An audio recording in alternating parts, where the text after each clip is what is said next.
Ya ilahi اسمك شفایی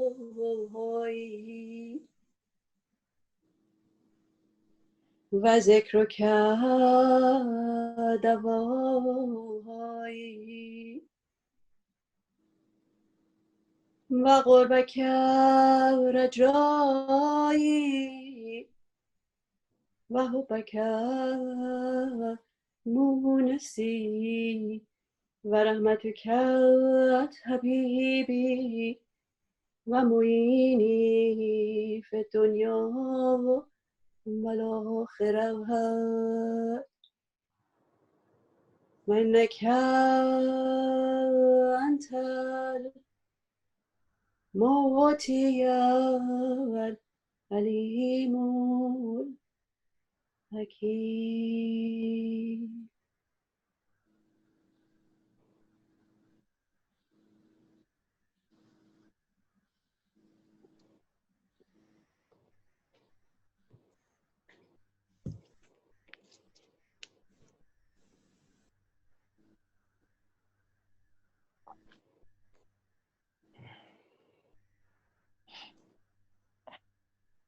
Fantastic. Okay. Very poor pronunciation.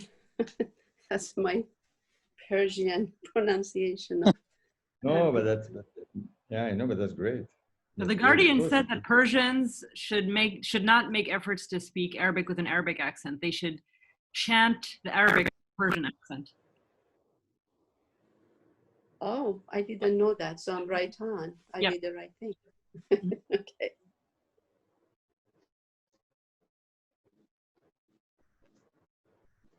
I was looking for the. Oh gosh, this is embarrassing. Anyway, I was just going to. Remember, I told you about we tried to finish with Dr. Muhajir. Remember the story when I was telling you about the passing when Enoch Olinga was murdered, you know, and Dr. Muhajir was so upset. He says that when he heard that, you know, he wrote the House of Justice, and he I guess he wrote in his diary that he was like his system nervous, was really shocked. You know, it was horrible for him. He said that something like his soul had left his body. And then he tells his wife the story of the dream I told you about, the dream that Enoch Olinga had, that both of them were in the other world, something like that, and that there were flames coming up, and they could see the flames down below. And he was telling Dr. Muhajir, says, thank God we are not down there because it's so awful, you know, we are kind of escaped that. And so his wife says, wow, I didn't know that dream, you know, announces the passing of her own husband 3 months later. Remember that story, right? Yes. Yeah, I think I told you that. Anyway, so I just want to show you this picture. And I was looking for this picture, like, I knew I had seen it in this book, but anyway, do you see it here?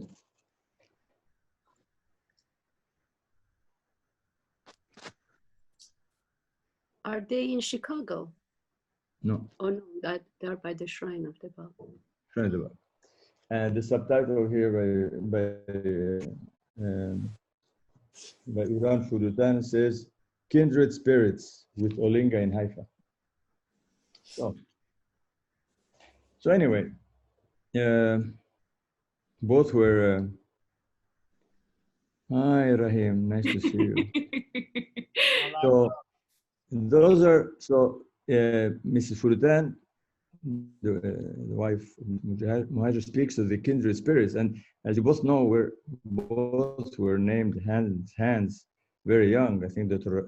Muhajir was 34, if you can imagine that, and I think Dr. Enoch Olinga was probably 31. Anyway, and the Rei Khanom refers to him as a baby hand. So now, so I thought it would be wonderful since we live in Africa, that and the connection between Dr. Muhajir and Enoch Olinga, that we can speak about the life of Enoch Olinga, if that's okay with you guys. Mm-hmm. Now, you know, Enoch Olinga was very popular worldwide. He traveled quite a lot, and a lot of people may have seen him. Even my brother Sharif, who's up there, has seen him, and even I have seen him. He came to visit us in Morocco, and I was going to show you a picture, since I'm showing a lot of pictures here. Do you see this picture here? No. Send it to me, Dad. I'll put it on the screen. We can't see it. Do you see it? No, we can't see it. It's a blob of black and white. We can't see anything. No, just look. We can't see it. Do you see it or not? No. Oh. Send it to me, and Oh my I'll. God, okay. Don't get upset, Violeta. Just come up and take my phone. Okay. You can see it here. We can't see it. You can need to get glasses. There is a reflection, you know, from the so it's yeah. It's too bad. Anyway, Violeta will come and take. I don't know how to send it to her anyway. Just want to show you his picture when he came through Morocco back in the 1952, 1953. The three pictures there that follow each other. You see it? Anyway, my brother is there, Sharif. Yeah, the great story is that he went to the bathroom, and I remember this as a kid. He left his ring, a beautiful ring, emerald or something, real big green, left it on top of the sink as he was washing his hand, and then left it there and came back in the living room looking at some pictures. My dad found it, put it on his finger, and went back in the living room and started pointing at the pictures with the ring on finger. And Olinga, hand of the Cause Olinga, burst into laughter like you wouldn't believe. I always remember that my dad came back and started pointing with the ring in his finger at some pictures. And he remembered that he had left the ring in the bathroom. So that was a great story that I always remembered. It stayed with me all these years. Imagine So, very strong laugh, huge. Yeah. Anyway, everybody. Yeah, no, but it's amazing because it's everybody that knows him. That whenever you read any stories or anybody who's speaking about Enoch Olinga, it's all about the laughter. His laughter is beyond belief. Real laugh.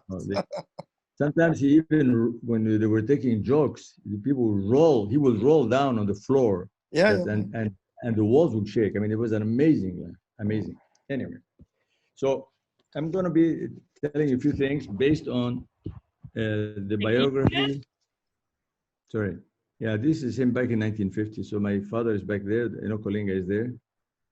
My mother is here. My brother is down below. We can see him. I don't know why he cut off his head. It's right here. His Sharif is there. I am here. I'm looking at Enoch Olinga. So all the first Baha'is in... Oh, with the glasses on? In Tetuan, yeah, in Morocco, yeah. And this is your mom, the one who looks like a movie star.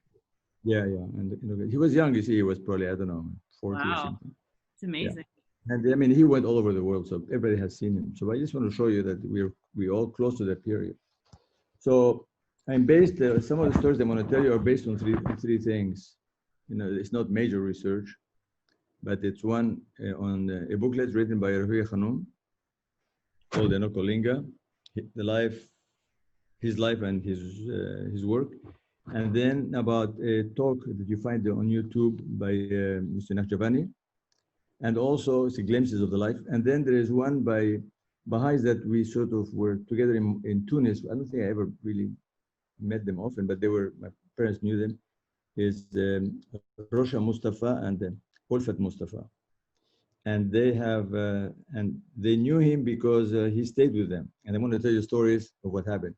Now I'm hoping this is all not old story to you, otherwise there's no point in my even talking, but will refresh your mind.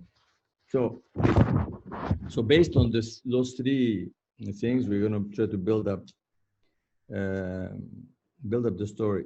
Now, from Ruhiya Khanum, you know, one learns that he was born in 1926 in Uganda, and he is from he was schooled in Tilling, which is not far from Kampala.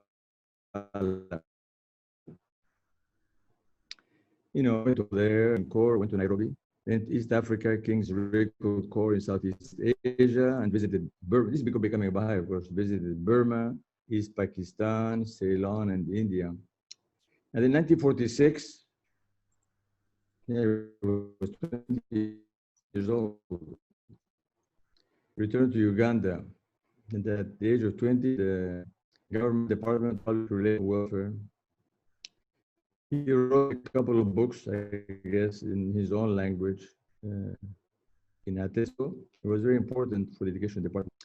Then moved to Kampala, was married in 1951.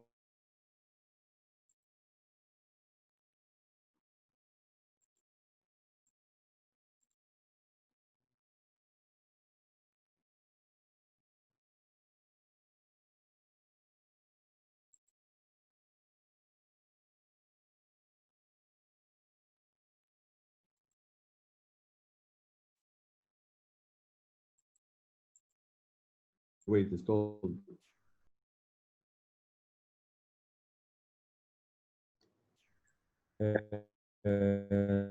rolled the window, and then Enoch Olinga was saying that Ali Giovanni says, "This is the man that I told you about." So, he accepted to come and sit in the car with them, and he joined them. And so basically, there was a contact made, and he would come often, you know, and since he read English so well, he was very curious, and he kept borrowing books, take them for maybe weeks at a time. But Ali Giovanni says that he read most all the library he had. And of course, the famous house is called 3 Kitante Road in Kampala. And the home of Enoch Olinga was very close by. So he would walk over and spend time with him. So he had even translated the prayer in the language of Luganda, which is not his own language, before he became a Baha'i. So he was already serving the faith.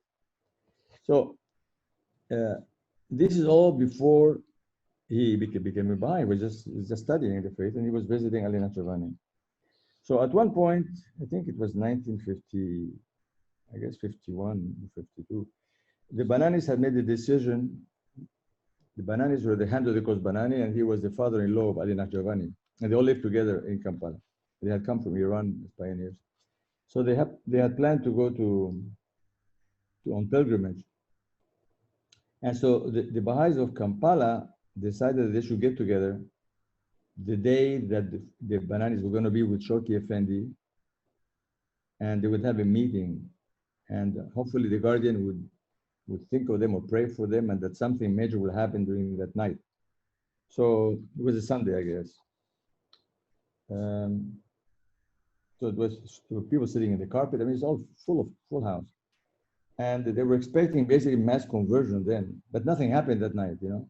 So they were all disappointed that, you know, they wanted that meeting and the guardian was praying for them and nothing happened. So they were sitting together, Giovanni, his wife Violette, and Philip Hainsworth, who had met the guardian too, who was one of the pioneers in Uganda. And they said at 7:30 p.m., there was a knock on the door, and a young man, Enoch Olinga, walked in.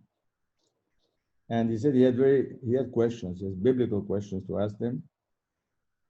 And then one of the last questions he had says, how does one become a Baha'i?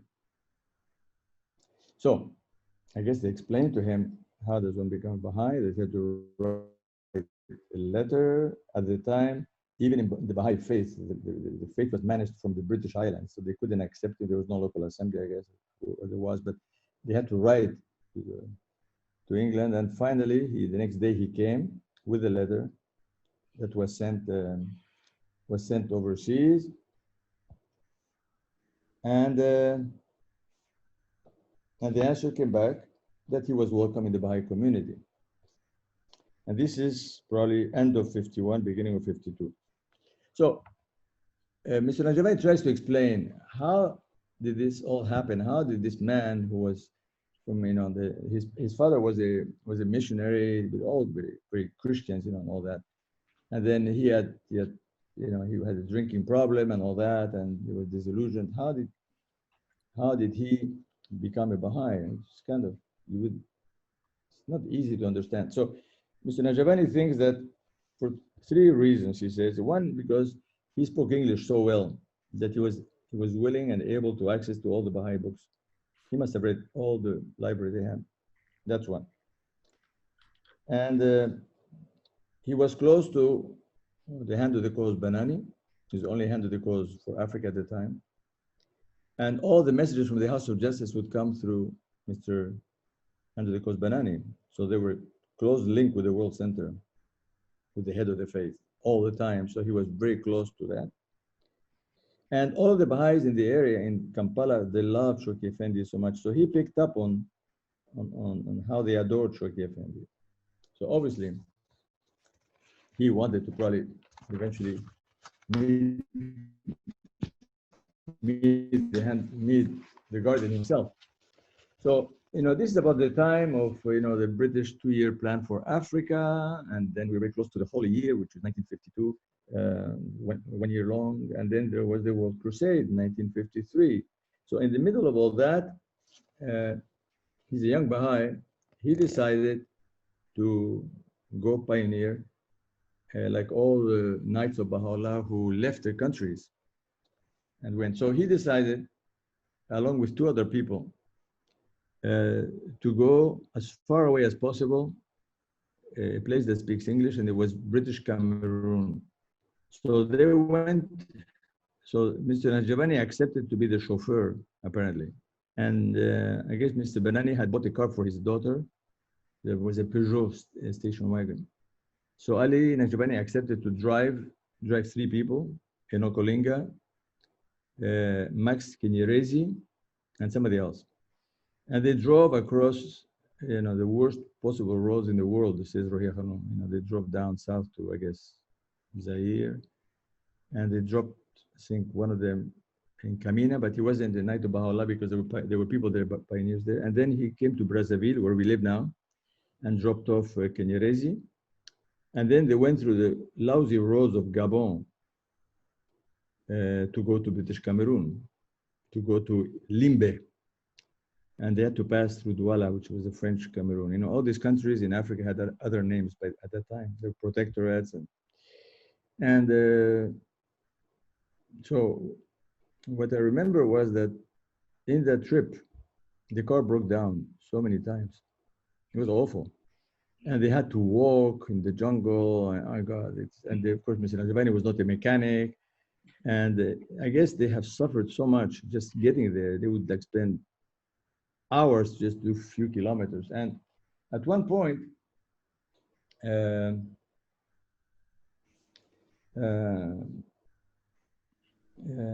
the jungle, that night he slept. I guess they found him at some point. And so he was so exhausted, he had a dream. There's a lot of dreams. These hands of the cause have a lot of dreams. So he dreamt that he had fallen in the mud. And it's like, he's not going to get out. And Shawki Effendi appeared in his dream. He held his hand and pulled him out of the mud and sat next to him. And according to the story I heard from Mr. Najabani, says he put his hand on his feet. I don't know if that's true or not. And he said, "I am so pleased with you." And apparently, that was the day that transformed Enoch Olinga's life completely.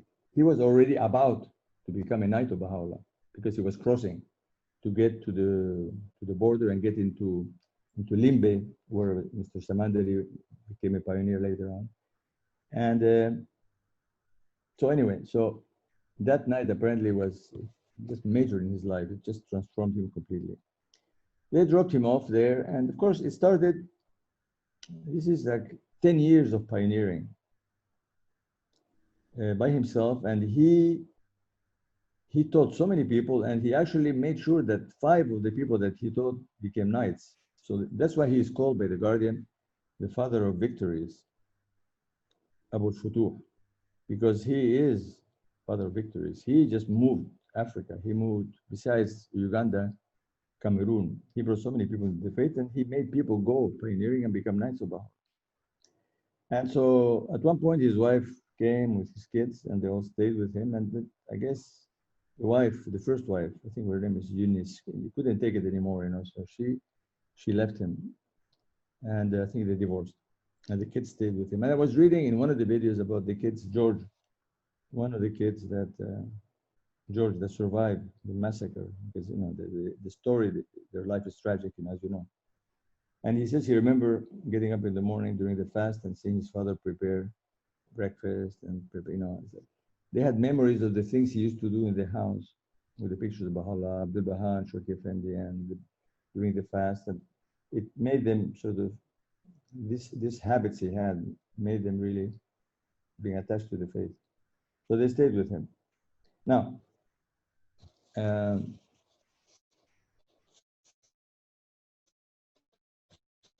one point, you know, the life of the hands of the cause is very difficult to really describe, because a major portion of their life is when they travel all over the place all the time. Like I mentioned that when I was talking about Dr. Muhajir. You know, you can't even, you know, I read a couple of pages of the kinds of meetings they would have on a 3-day period. It's nonstop, because they were organizing meetings. Now, Mr. Cause Enoch Olinga maybe wasn't organizing mass teaching and consulting with all the institutions. I don't know if he was or not, but he was inspiring the friends, so he was invited to all kinds of conferences and all that. I mean, so it's 20 years of that. So I cannot get into that. But to stay around with the personal side of the story is, at one point, I think he was elected to the first regional National Assembly, which was Northwestern Africa.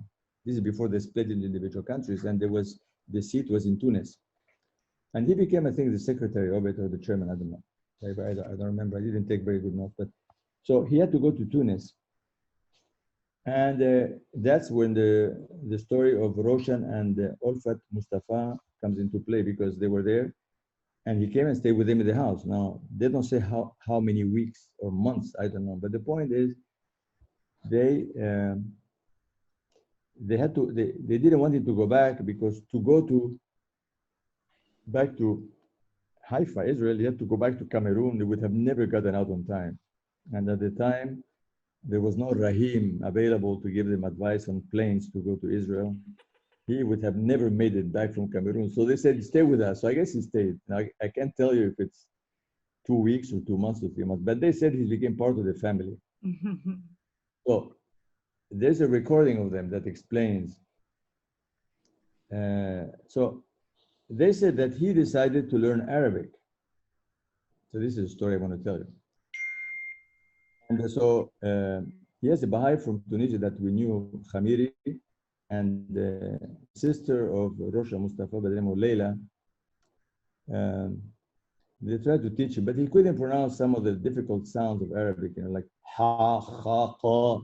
You know, he just couldn't do it. But he tried. He made some progress.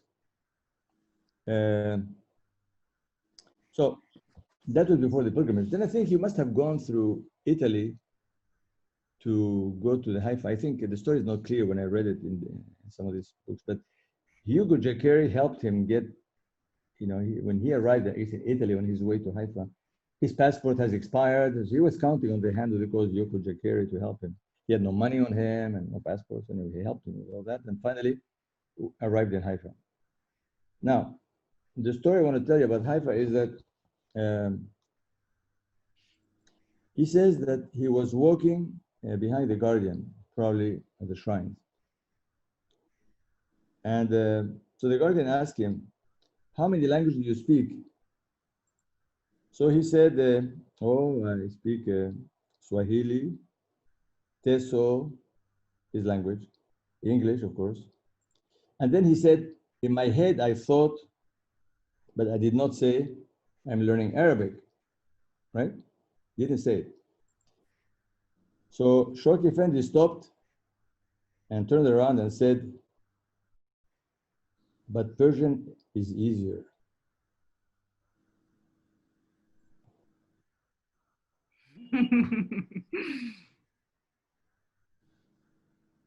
And that's the last of Mr. Olinga's efforts to learn Arabic.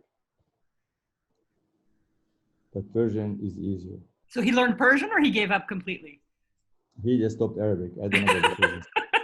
All I know is that the Guardian read his thoughts and he knew. Oh, that's amazing. So when he returned, he told the story to come back. So when he came back to Tunis on the way to Cameroon, he didn't say when he was coming.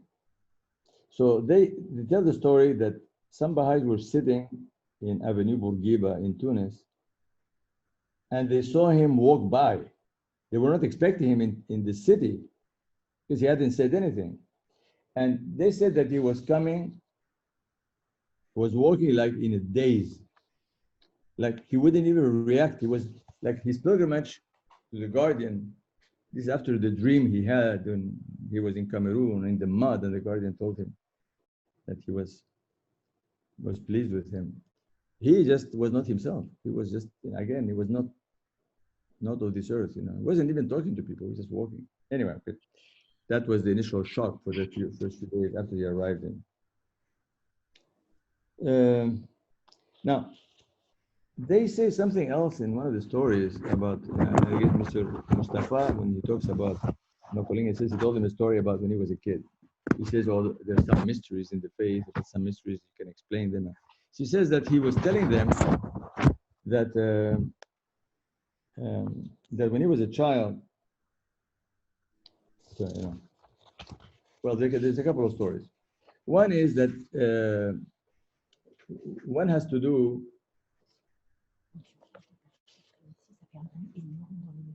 Okay, sorry. Sorry, I didn't know the mics were down here. I'm sorry. I'm just touching paper in the wrong place. There's further stories from the couple, Olfat and Mustafa.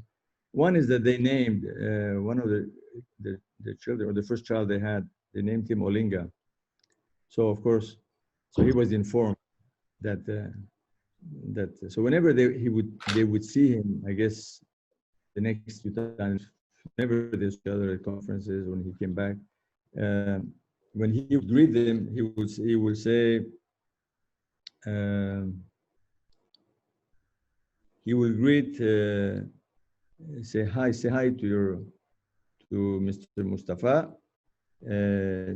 say hi to Mami, which means Olfat, and kiss Mami, and say hi to myself, because his son was called Olinga also, so he considered him be part of the family because his son was.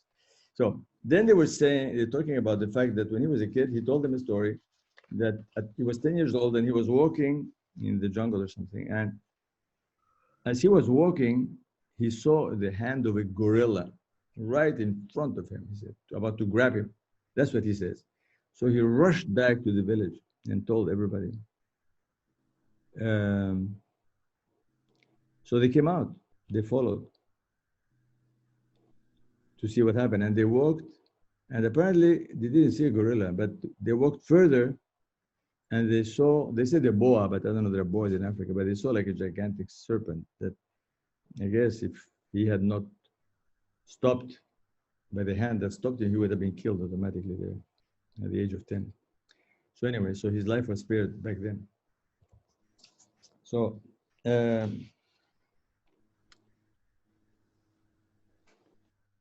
so that's a story that comes from Olfat and her husband. Now, when you read the story now from Mr. Nahjavani, he tries to, stressing the humor and the laughter and the love he had for jokes, because even when he was in Tunis, I guess the father of Olfat would come and see him every day and he would tell him jokes and he would be just crack up. He was just so, would laugh so hard because the guy would do imitations because he couldn't tell in language because he couldn't speak. They couldn't communicate with words because they spoke different languages. So anyway, but he would come to the house and the house would be shaking with laughter. So one example of that is told by Mr. Nahjabani when they were traveling in 1960 and they were going through Addis Ababa. And they had to go to Baha'i meeting and they all wanted to see the hand of the cause. And when he arrived, by that time he was, of course, had been named hand of the cause of God. There were two pioneers, they had two houses. And so all the pioneers were in one of the houses. And it's Jamshid Munajem. They were all there. But he was staying at the house next door of Fuad Ashraf. He was sick. He was sick and he couldn't, he really couldn't talk. So they kind of worried because people were expecting him. So the owner of the house where the Baha'is were came over.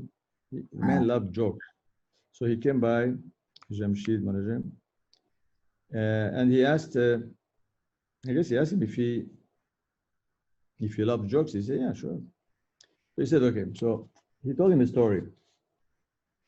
And this is, Nahjabani tells it so nicely, so I'll tell it to you, but you can go to YouTube and look at the video. He says, two friends were talking about their own servants. And they claimed that their servants, they were so stupid. And everybody was claiming that his servant was more stupid than the other one. So they said, okay, we'll do a test. So the servants were outside, so they called them in one by one. So the first boss asked the first servant, he says, do you know where the Volkswagen garage is? He said, yeah. He says, go there and reserve for me a car and give him like $2 US, and just go and reserve a car for me. So he said, fine. So he says, it's so dumb, how can one reserve a car with so little cash? So anyway, he said, wait till I see mine and see how stupid mine is. So he calls the second servant, says, I'll show you. So he says, do you know where my club is, where I go every day? He said, yeah. Say, go there and see if I'm there or not. Okay? Understand? Say, yeah. So go and find out if I'm there. So the guy goes outside. And so Enoch Olinga was very surprised. He didn't know where this was going. So he sat up in bed. He was really lying down.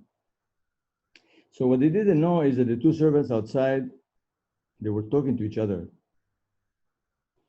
And they were into arguments. So they were asking which of our two bosses is more stupid. So Olinga was so excited that he wanted to hear more of the stories. He was really getting almost quite standing up, not quite. So the first one says, my boss doesn't realize that today is Sunday and all the shops are closed. So he started laughing because my boss is so stupid. He doesn't know it's Sunday. So he says that we're so laughing. He says the walls were vibrating, deep laugh. So the other one said, that's nothing. He tells me to go all the way to the club to find out if he's there. Okay. So there is a telephone. He can just check for himself.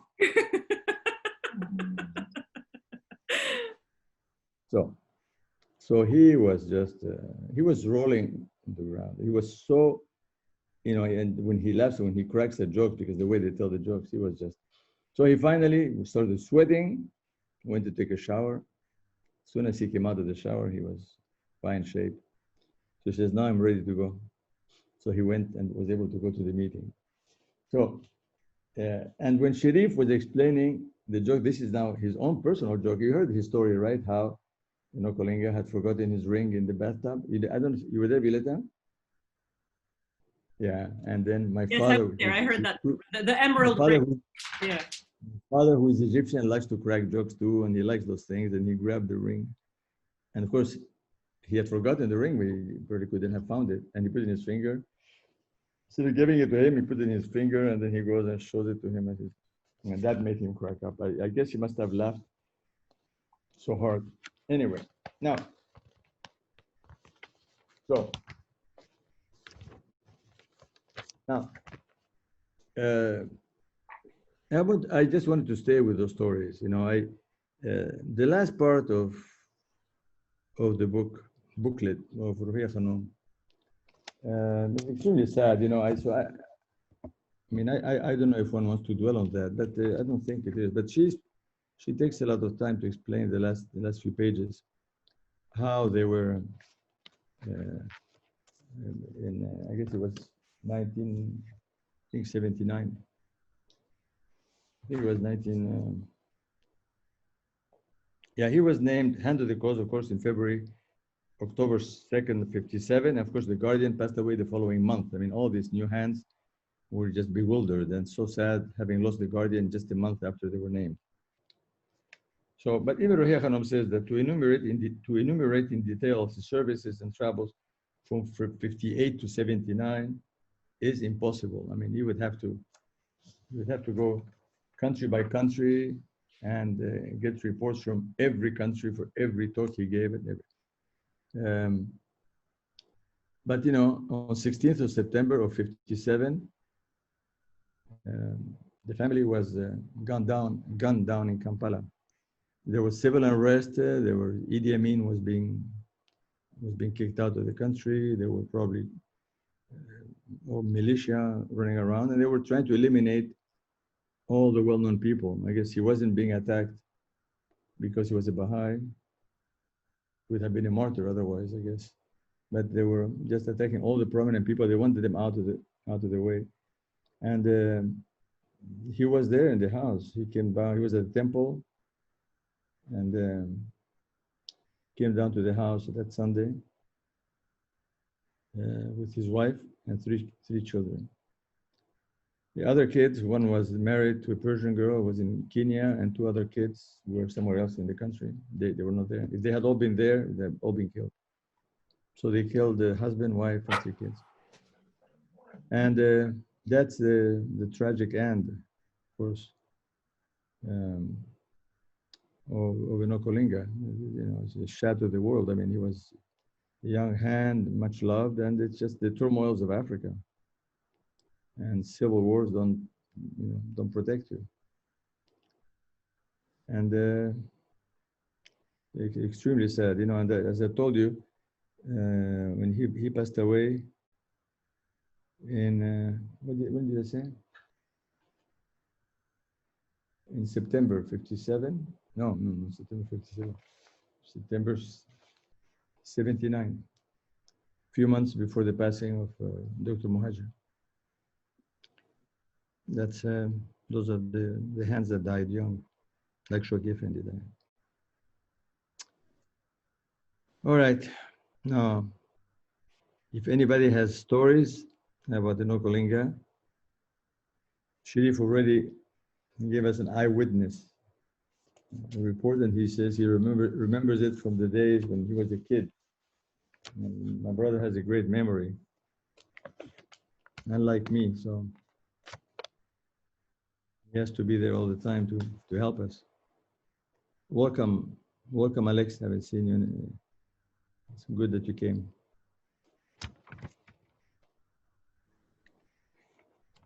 Now, I was meaning to read to you a letter. I guess I went a bit fast, but let me just read it to you because it's very, very unusual letter. It's written by Enoch Olinga to the Guardian. It's the only letter that Shoki Effendi, that Ruhiya Khanum found. Just one letter he wrote. So with your permission, I'm going to read it because I think it's important to read. It says, "My well-beloved Guardian, I must first thank my well-beloved Guardian for continually praying for my spiritual welfare as well as of those who are now serving the ancient beauty, and for the beloved Guardian's guidance, without which the present spiritual achievements of our beloved faith would not be possible. Furthermore, I very humbly beg to assure my dearly loved Guardian of my unreserved loving devotion to the cause of Baha'u'llah.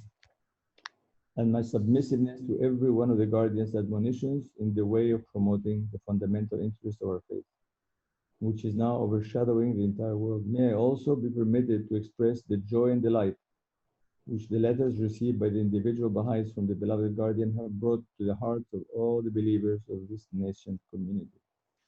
These letters, like the fervent prayers of the beloved guardian, do wonders here. Our daily prayer and hope is that God, the all-compelling, the all-protecting, may prolong the days of our beloved guardian's unbroken service to his cause and mankind.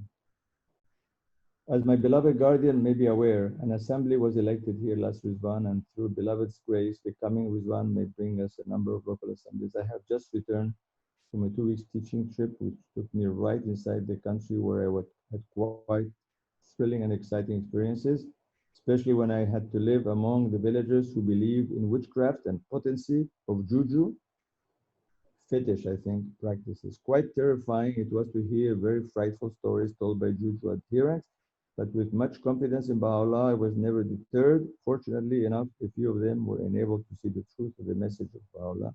In my life, soul and spirit be a sacrifice unto the lowliest of his service. It may please my beloved guardian to know that 10 new centers have been opened to the faith, making a total of 12 centers.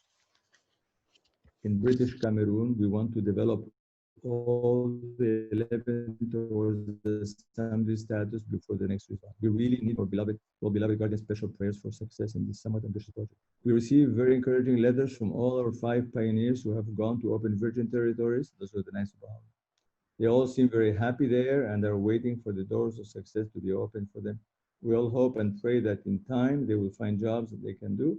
This is not only because they will thereby be able to support themselves, but also because they will feel so much more happy and settled when they have jobs or works to do. They will take root and feel they belong. We always encourage them to remain there as much as we can when we write to them. My well-beloved guardian may be interested to know that the number of believers is increasing very rapidly in British Cameroon. The present situation is accepted believers up to 30, declarations up to 40, centers now open to the faith 12. Please, my beloved guardian, I know how much busy you are, therefore I shall not dwell on inconsequentialities. I very reverently beg to send my loving greetings and best wishes to my beloved guardian and all members of family. Warmest Baha'i love from Victoria, believers. I beg to remain my beloved guardian, your devoted servant, Enoch Olinga. So, that's the only letter that he wrote to the guardian. Oh, he was handed the cross by the age of 31. Yes. Is this Alex? Yes, that was very moving, isn't it? Isn't it? Yeah. It's quoted by Rohia Khanum in her booklet. It's a very small booklet. You know? I mean, we haven't, nobody's written like a 600-page book on Enoch Olinga yet. Somebody will probably. So a lot of things that happen. But you know, you hear stories like Sharif told us a story that just happened in one household. You know, but it's just a simple kind of like a joke. It's an incident that's funny. But I mean, you know, people remember him playing the guitar in conferences, and people remember him laughing in the streets, and he was, you know, giving talks all over the place. You know, inspiring people. So I'm sure that there's traces of all that. I have just sort of started digging into just three sources. Very small sources, but it gives you an idea of how wonderful, how simple he was, and how spiritual he was, and how, you know, he inspired so many people. And he was a knight of Baha'u'llah. He was a hand of the cause, exactly like Dr. Muhajir. On top of that, he was named the father of victories for Africa. He didn't know what that meant when, I guess somebody in one of the stories says he didn't know what Abu al-Futuh was. He thought it was the father of conquests. And he says, no, it's not conquest, it's the father of victories. Yeah. Now, Ruhiya Khanum spends a lot of time detailing just all the sadness of the murders and how the chaos in that country was, and how so difficult it was to arrange the funerals, and how people had to gather together and bring the family from over the place to attend the funeral. I mean, it was murder. It was a horrible murder, senseless murder. It's hard to imagine how they would be in their house together. And somebody comes in with machine guns. They banged the door. I said when they came to the house, the servant escaped. He went next door. He jumped and just left. They banged the door and says, "Open." So he just fled, and then he informed the Baha'is because nobody knew what had happened. Yeah. So his wife Elizabeth and the kids Tahre, Leni, and Badi, all 5. Yeah, back in '79. You know, the Hands of the Cause for Africa. There were, after Musa Banani, there was the 3 that were named, I think, at the same time, were John Robards, William Sears, were both pioneering in Africa, and Enoch Olinga. He was the only black African Hand of the Cause, with the exception of Louis Gregory, was an American, also was black from the US. Yeah. Okay, you guys. Sharif, anything you want to say? No.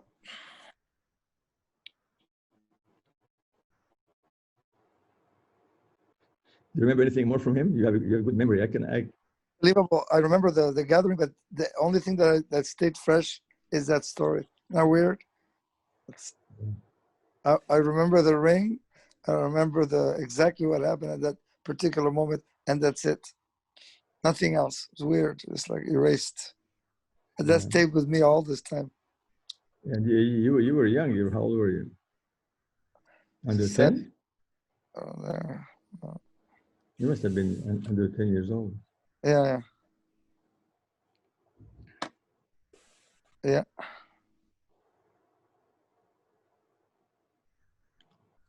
Okay, wonderful, guys. So we have gone through kindred spirits, the 2 hands of the cause. I remember reading a story about Enoch Olinga that moved me. That yes. when he found out that he'd been appointed a hand of the cause, he responded immediately by lying on the ground face down in the direction of Haifa, which in African culture is a expression of humility and submission and obedience to the king. So that was his immediate response on hearing that he'd been appointed hand of the cause. I don't know where I read it or heard that. Yeah, I may have seen something like that. Yeah, I've seen something like that. But then again, as you know, there's not much has been written about the hand of the cause. I guess you have to do a lot of digging. Of course, unfortunately I have only a week to do a little bit of superficial digging to be able to come up with something that has a personal touch to it. But you're here to help me, so I'm glad you're coming up with those stories. Thanks to you, and thanks to my brother. You're really giving. Again, those are teachers. Those are amazing teachers of the faith. You know, that's what one's supposed to do. You know, you have to imitate them and do a little bit. You can't all do the things that Ruhia Khanum does, or Enoch Olinga does, nor the trips they do, nor the teaching they do, nor the success they have. It's impossible.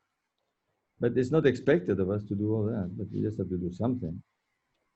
So maybe we have to do some mining, dig down into ourselves and find out the gems that are inside ourselves and bring those out, rather than try to emulate somebody else. Yeah, exactly. But I mean, learning about the lives of others is inspiring. I mean, you just pick up what you can. Obviously, we cannot follow them in the footsteps. You just pick up. It's nice to know something about their lives and about the lives of, especially if you're trying. If the focus is teaching the faith, focusing on all the pioneers, all the teachers, men, women, the hundreds that we haven't talked about. You know, it's good. You get inspired. But again, in the end, you can't be just looking at them and stand in awe. You know, you have to do whatever you do, and you have to be happy with what you do. And we have to be happy. Each one has a story. God is not expecting all of us to be the same. It's impossible. You know, each one. But if we get inspired by what we see of jewels in other people, it can perhaps inspire us to find out, well, what's inside ourselves that we can bring out and make our lives, make our service in life more valuable. Exactly. Yeah. We all have. I think that one of the important things in as Baha'is interact is that Baha'is have to learn to be not to be judging others and to encourage others and to be appreciative of others and always say good things. You know that because if we say nice things to each other, I think that's very important. You know, but some cases you find that people interacting, they just are not that generous with their time or their praises, or they don't listen enough. So I think we have to become exactly the way you're talking. We have to be able to share more and to be appreciative of the other ones. We have to be happy with your successes, your stories, and you should listen to your stories, and you can listen to mine too, and then listen to the other one.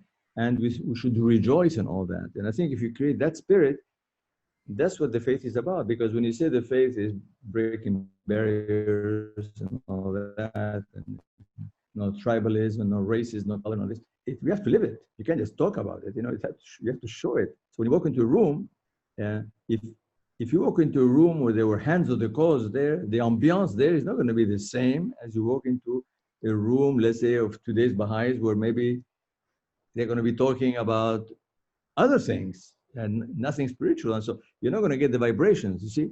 So we are going to have to be very careful. We're going to have to find a way that when we interact in Baha'i settings, at least, like 19-day feasts or gatherings or celebrations or just whatever, or in dinners or whatever, that people looking at from us from the outside, they say, wow, these guys are like together. They're respectful of each other. They're like a family that is really happy. So I'm saying, without picking up any jealousies or tensions or all kinds of stuff. So, just like in this Zoom, you see, in this Zoom, we're all like saying nice things to each other. You see, it's good. See, you're saying nice things. I'm trying to say nice things. Others haven't had a chance to speak because some people don't like to talk. They just listen, and the silence doesn't mean just they choose not to speak. And but you see the vibrations, the feeling is there. And so for me, for instance, the fact that you guys are there from week to week, I mean, that inspires me to sort of come up with something. Even like I was all this week, I've been busy with headaches with the school and building a school and running in, it's just a mess. But I would take hours, I would come back and just leave all that, let my wife go and run this, and I would stay home for 2, 3, 4 hours and go through my things, type, put stickers in my things. And I would think of you. I said, listen, can I say something that would be of interest? I don't want to come here dry and say nothing of, like today I didn't say enough. But I said, we spoke for an hour. I mean, what can I say? The material is not too heavy. We don't have gigantic books on Enoch Olinga, unfortunately, because it hasn't been written. Maybe in the future they will. So you inspire me to say something. So I do it because of you. So you're important to me because of you, I'm finding something. And you have the patience to come back, because you could also decide not to come back and say, oh my God, I'm tired of. But since I'm going to come up with something interesting next week, maybe. Like this week, I didn't tell Violetta or my wife. They wanted to know what I was talking about, and didn't tell them. I want to keep it a surprise. They wanted to know. I didn't say Enoch Olinga, but I connected the Enoch Olinga because you mentioned Enoch Olinga during the life of Muhajir and the dream he has when he was watching from the sky the earth burning, and how they died 3 months apart. I mean, it's something there very strange. And they're both young, hands of the cause, very strange, very strange. So I say, oh, I can't skip that one. We have to mention him this time. So next time I'll have to come with something totally different. I have to find a gem. Maybe somebody from the British Islands. Maybe somebody from, I don't know wherever I can find him. All right, you guys. I remember yes, when I went to the memorial meeting for ex House of Justice member Hartmut Grossman from Germany. Yes. And I can't remember what the context was. I think it might have been an interview that they were showing, a YouTube film of him being interviewed. Or was it, no, it was somebody else commenting on him. Yeah. And this person said that Mr. Grossman, when he met a new human being that he'd not met before for the first time, very often he would just look at that person with astonishment, because in very many new people that he met, he would just listen to them and look at them and discover something astonishing that he had not experienced before. And I can't think of the right words to express it, but he just found lots of people just astonishing, just looking at the qualities, the spiritual qualities that they, and their experiences and their perceptions. And he was just constantly surprised and astonished and amazed at what he perceived in other people. And I think that's a wonderful way to view other people that you meet. Right. Did you get a chance to ever meet Mr. Grossman? No. Did you? Have you? Did you? No, I haven't. But you know, this is something funny. You know, I get the chance to see some hands. You know, but one of the funny story about the hands is that when I was finishing school in the U.S. and I was at the university in France, and I was about to go back to the States to do medical school, which I never finished. But anyway, it was 1971. I embarked on a teaching trip with my slide projector, you know, through France and Spain. I was giving talks. It was programmed by the National Assembly. I don't know why I was doing it, but I was doing it. And so I did all of France, different cities and all that. And one fireside I had to do was in Monaco, Monte Carlo, yeah. And I managed to do a fireside at the home of the hand of the coach Hugo Jacqueri, but I did the speaking. It's horrible. But, you know, I guess I was in his house. I mean, you know, what can you expect? People didn't come to see Hugo Jacqueri speak because he lived there. He came to listen to this weird student coming in with his slideshow. But anyway, now that I think about it, What was the slideshow about? I don't remember.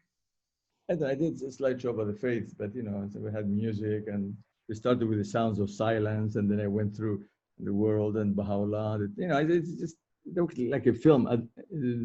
In those days, we didn't have a video, and no, we didn't film that much. Maybe films. And I remember recording the soundtrack of my slideshow in the Abdul Baha's Foundation Hall, in the basement of the House of Worship, where there's where Abdul Baha laid the stone. I was authorized because I used to work at the House of Worship and I used to be a night watchman. I requested authorization to use the sound, like a studio. The sound was very good there to record the voices for the soundtrack for that presentation down in that. But this is like long ago. And it was at the time we used to do slideshows, just slides. And you have a carousel projector and you just, you know, we evolved beyond that. You know, the way these images have changed, the way we went from that to film and to video. I have a copy, audio copy. You do? Yeah. Wow. Well, I took over for you and I did it in Spanish and in English, but I Really? copied all your slides. Yeah. I have your slides with me in my room. I just saw them this month. I was working on them. I got all the slides from the presentation. Wow. And I did it also, tape to tape recording, you know that. That's amazing. Yeah. I use the same slides and then I added some new ones with Marvin Gaye and stuff like that music. What's going on in the 70s? Yeah. Started the same way and then ended with Baha'i quotes and I showed it all over California. So. But you know how the technology has advanced, because back in 97, 98, I was involved in a project where I had written to the World Center asking for a project to film across Africa, document activities and Baha'is, just to have it on tape. And I was basically given authorization and help to be able to do that. And I traveled quite a bit across the continent. And we were meeting with counselors here and there and coming up with short stories, different kinds of stories. I had like tons of tapes. But one of the major points of that was how do you show these things? And the major discussion, what do you do in the villages? How do you project all that stuff? And they couldn't find an answer.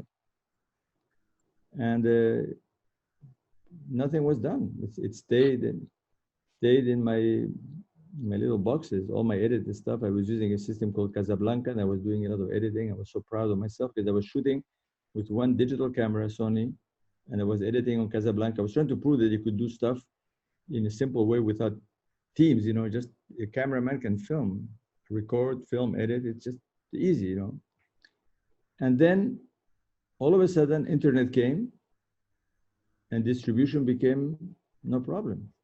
The whole world now can access anything. Anybody can make anything. And just put it on YouTube and that's the end of it.